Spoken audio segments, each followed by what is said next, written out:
Другой экологической проблемой занимается заповедник Хакасский. Гора Челпан на озере Белё этим летом будет закрыта для посещения. В предыдущие сезоны туристы практически уничтожили там краснокнижные растения и древние памятники культуры. Виктор Буров увидел, как люди собственными руками уничтожают заповедную территорию.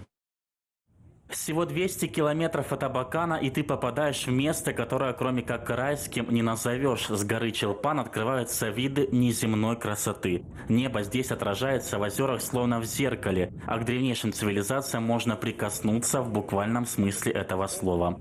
Этим плитам больше 4000 лет. Каменные крепости наши предки построили, скорее всего, для того, чтобы обороняться от вражеских набегов. По второй версии, крепость предназначалась для общения с богами. Уникальные памятники архитектуры пережили несколько веков военных сражений, разрушительное воздействие самой природы, но вот битву с современными туристами каменные плиты проиграли.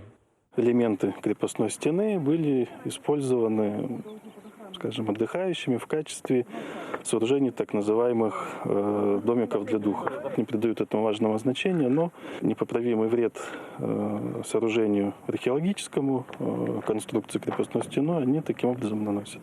Под варварскими надписями кроется уникальная история. На каменной скале среды сразу нескольких наслоенных друг на друга эпох, начиная с неолита. Древние люди рисовали на стене бегущих быков, рыб на протяжении 5000 лет. Данные изображения были нанесены при проведении каких-либо ритуалов, то есть для, возможно, удачной охоты либо рыбалки.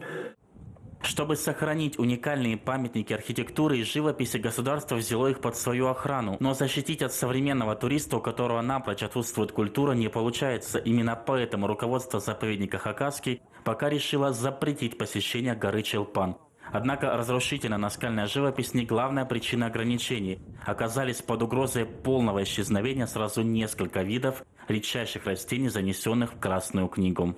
Они вытаптываются. Самый, так сказать, ответственный период их формирования семян и размножения.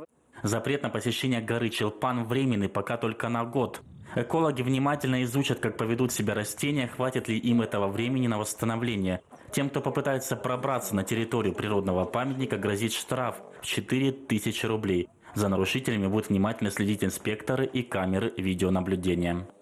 Те, кто давно знает нашу Хакасию, ездил по регионам, по нашим территориям, был на Эргаках, был на Малайсии в пещерах. Они прекрасно видят, к чему привели именно вот эти огромные массы туристов.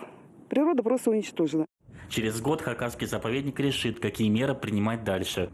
Туристов станут водить на Челпан организованными небольшими группами или вовсе закроют памятник природы для посещения еще на несколько лет. Виктор Буров, Дмитрий Симонов, Вести, Хакасия.